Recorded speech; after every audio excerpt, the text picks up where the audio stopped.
September 1944, Eastern France. American forces had completed a full encirclement of a German garrison entrenched inside a fortress position. This was not a temporary defensive line scraped together in haste. It was a solid, stone-built fortress. Thick walls, artillery emplacements, machine gun nests covering every approach, and natural advantages provided by high ground. Every road leading toward it was under observation and fire. Inside the fortress were approximately 1,500 German troops.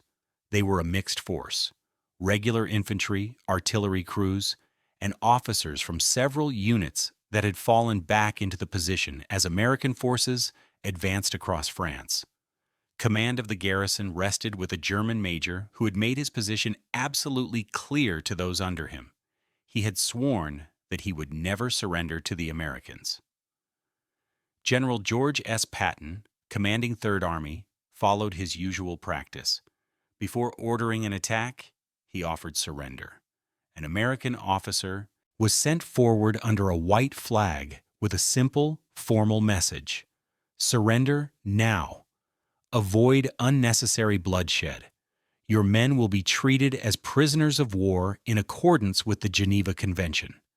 The offer was standard.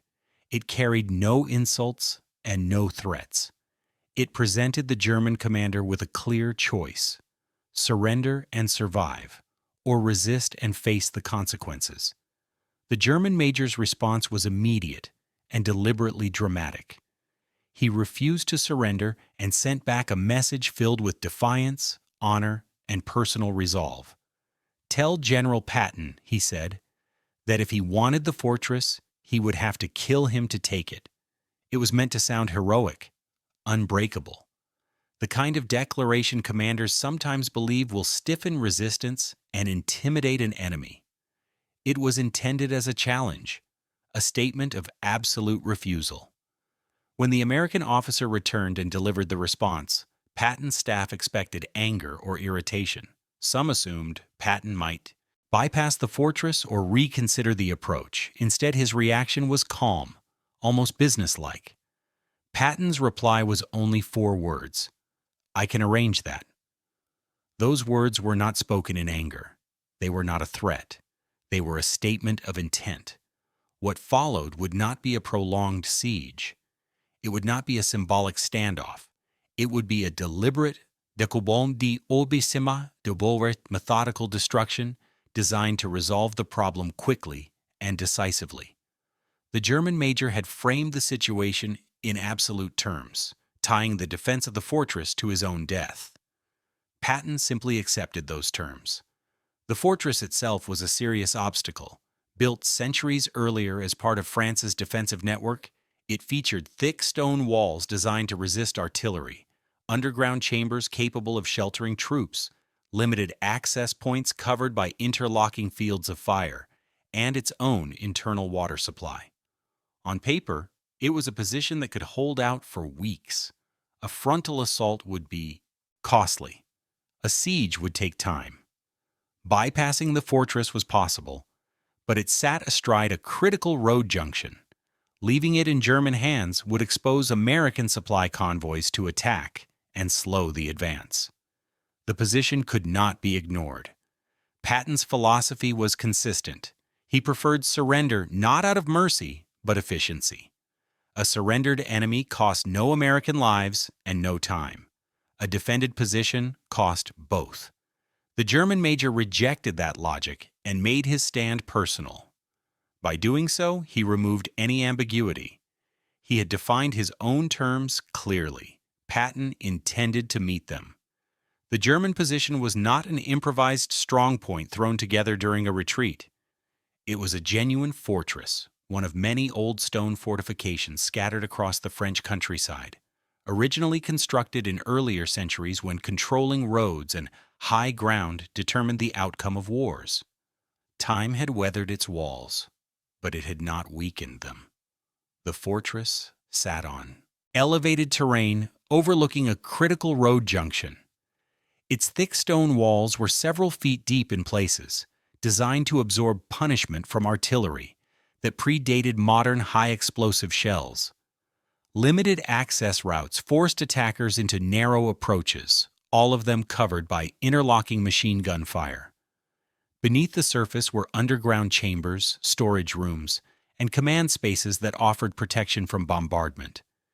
Inside the complex was a functioning well, ensuring a steady water supply even under siege.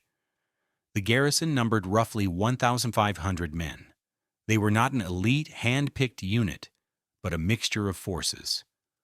Regular infantry formed the bulk of the defenders. Artillery crews manned the fortress guns. A number of officers and soldiers from different units had fallen back into the position as American forces advanced rapidly through eastern France. What they lacked in cohesion, they made up for with numbers and strong defensive works. On paper, the fortress was formidable. Any commander examining the situation could see several possible courses of action. A direct frontal assault would be costly. Even with superior firepower, attacking fortified stone positions almost always resulted in heavy casualties. A siege was another option. The fortress could be surrounded, supplies slowly cut off, and the defenders starved into surrender. That approach might take weeks, tying down troops and artillery that Patton needed elsewhere. There was also the option of bypassing the fortress entirely. Leave a screening force to contain it and continue the advance. Many commanders would have chosen that route. Patton did not. The reason was simple. The fortress controlled a key road junction. American supply convoys moving fuel, ammunition, and food depended on that route. Leaving a hostile garrison in place meant every convoy would have to take longer, more dangerous alternate routes. Worse, German forces inside the fortress could raid supply lines or call down artillery fire on passing columns. As long as the fortress remained operational, it was a threat. It had to be eliminated. Patton's preference was always the same. Offer surrender first. Not because he was sentimental, and not because he was unwilling to fight, but because surrender was the most efficient outcome. A surrendered position was neutralized instantly. No American lives lost, no delay, no expenditure of ammunition. The German major was given that option. He rejected it completely.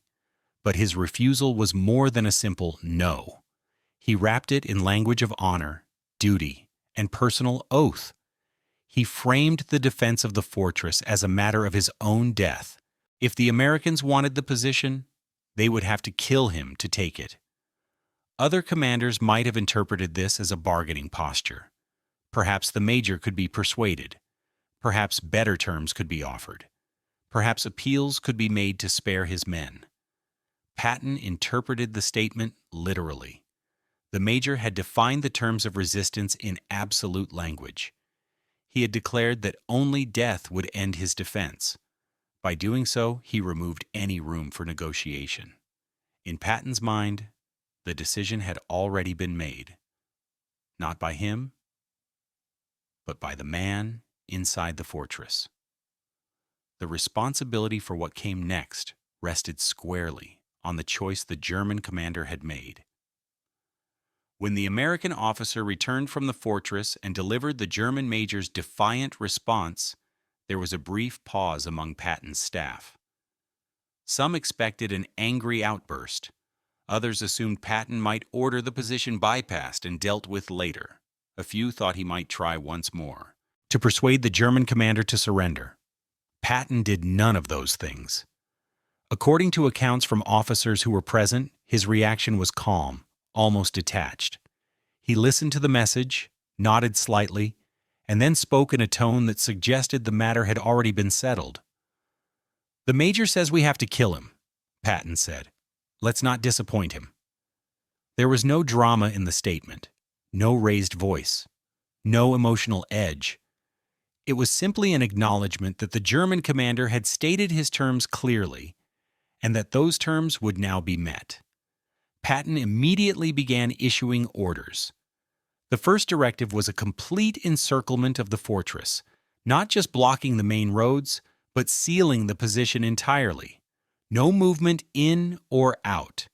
Patrols were placed to cover every possible exit.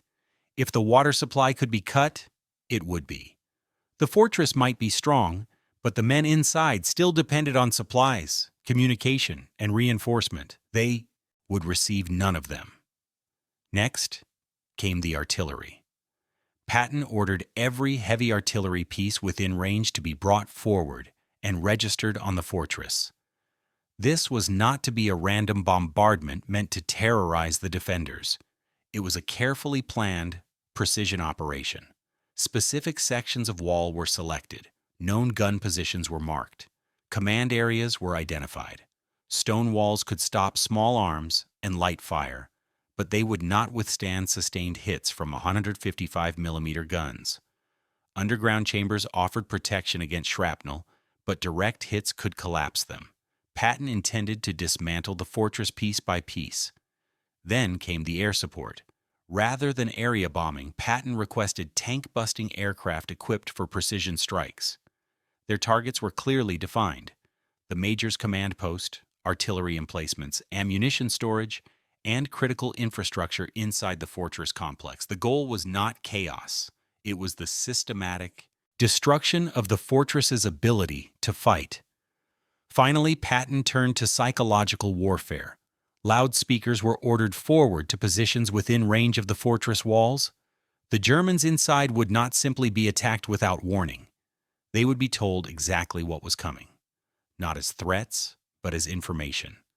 At a specified hour, the artillery would begin. At a specified hour, the air strikes would follow. At a specified hour, the ground assault would commence. The schedule would be broadcast clearly in German. Patton wanted the defenders to have time to think, time to doubt, and time to realize that their commander's dramatic stand was about to cost them their lives. He wanted the night before the assault to be long and uncomfortable, filled with anticipation rather than confusion. Patton also made his expectations clear to his own commanders. This operation was not to be cautious or drawn out. The German major had asked for a fight. He would get one. Overwhelming, coordinated, and decisive. The objective was speed. Hours, not days. The message to American troops was equally blunt. The Germans had been offered honorable surrender. They had refused. What followed would be the direct result of that refusal. By the time Patton finished issuing orders, there was no ambiguity left. The fortress had been given every chance to surrender. The terms had been rejected. The outcome was now inevitable. The assault began at dawn. Not because dawn attacks were traditional, but because Patton wanted the men inside the fortress to spend the entire night knowing exactly what was coming.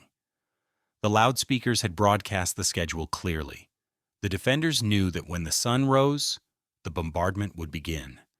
They had hours in the dark to think about it, hours for doubt to spread, and for the less fanatical soldiers to question their commander's decision. At first light, the artillery opened fire exactly as announced. This was not indiscriminate. Shelling. American guns targeted specific sections of the fortress walls again and again. Heavy shells struck the same points repeatedly, cracking stone, opening breaches, and exposing the interior. Walls that had stood for centuries began to fail under sustained modern firepower. German artillery attempted to respond, but American counter-battery fire was immediate and precise. Each time German guns fired, their positions were quickly identified and destroyed. German crews learned that returning fire meant near certain death. After roughly 2 hours of artillery bombardment, the next phase began. P-47 Thunderbolts appeared overhead, carrying 500-pound bombs. These were not carpet-bombing runs. They were precision strikes aimed at specific targets that had already been identified. The Major's command post was hit directly multiple times. Ammunition storage areas were struck, triggering secondary explosions that shook the entire fortress complex. The main gate was blasted off its hinges, leaving a wide, exposed opening. Throughout the bombardment, The loudspeakers continued to broadcast. They described what was happening, announced what would come next, and offered surrender to anyone who wished to live. The message was repeated calmly and clearly in German. Any soldier who laid down his weapons and came out with his hands raised would be taken prisoner and treated properly. At first, only a few German soldiers surrendered. Small groups emerged cautiously from damaged sections of the walls. Then more followed. Dozens at a time began leaving the fortress, choosing captivity over certain death. The German major attempted to maintain control. He ordered soldiers who tried to surrender shot as traitors. But this only accelerated the collapse of morale. The men inside realized they were trapped between overwhelming American firepower and a commander who was willing to have them killed rather than surrender. By mid-morning, the fortress was in ruins. Multiple breaches gaped in the walls. Artillery positions had been destroyed. The command structure had been shattered by the destruction of headquarters and communications. Organized resistance was breaking down. American infantry then moved in. They did not attack from a single direction. They entered through every breach simultaneously. Sherman tanks rolled up to point-blank range and fired directly into openings in the walls. Engineers used explosives to collapse remaining strongpoints. Flamethrowers cleared bunkers and underground chambers that still showed resistance. Despite the violence, the fighting was not chaotic. It was systematic and controlled. Patton's preparation had been so thorough that there was little left for the defenders to coordinate. German resistance came in isolated pockets. Some groups fought briefly, then surrendered. Others laid down their weapons as soon as American troops appeared. The fortress was being taken section by section, methodically and efficiently, exactly as Patton had intended. The German major was eventually located in what remained of his command bunker. The structure had been heavily damaged by artillery and airstrikes. Its walls cracked and partially collapsed. Inside, he had barricaded himself with a small group of loyal soldiers who had chosen to follow his orders to the end. When American troops breached the position, the major reportedly raised his pistol. There was no dramatic speech and no final declaration. An American sergeant fired and killed him. The threat was ended in a matter-of-fact way, exactly as combat demanded. The major had said that Patton would have to kill him to take the fortress. That condition was fulfilled. The remaining soldiers with him surrendered immediately. With their commander dead, there was no reason left to continue fighting. They had followed orders as long as there was someone to enforce them. Once that authority was gone, survival took precedence. From the start of the artillery, bombardment to the final surrender, the entire operation lasted less than 12 hours. American casualties were minimal. A small number of soldiers were wounded by sporadic German fire, but no Americans were killed in the assault. The careful planning and overwhelming use of firepower had made the final ground fighting almost anticlimactic. German losses were heavy. The major was dead, as he had insisted he would be. Approximately 200 German soldiers were killed, most during the bombardment or the final assault. Around 300 were wounded. The remaining 1,000 were taken prisoner and sent to POW camps. When American intelligence officers examined the fortress afterward, they found clear signs that morale had already been collapsing before the attack began. Notes from junior officers questioned the decision to fight. Evidence showed that soldiers had been executed for attempting to surrender. The major's defiance had not inspired unity. It had trapped his men in an indefensible situation. Patton toured the fortress the following day. According to officers with him, he showed no satisfaction and no gloating. His comments were brief and factual. The major had said he would have to be killed. He was. Patton also made a point of visiting wounded German prisoners. He ensured they received proper medical treatment, often alongside American casualties. This was not a contradiction in his mind. It was policy. Be ruthless in combat. Be professional after victory. Destroy enemies who resist. Treat humanely those who surrender. Word of what happened at the fortress spread quickly. Among American troops, it reinforced what they already understood about Patton. He offered surrender first. Refusal meant overwhelming force. Among German forces, the lesson was sharper.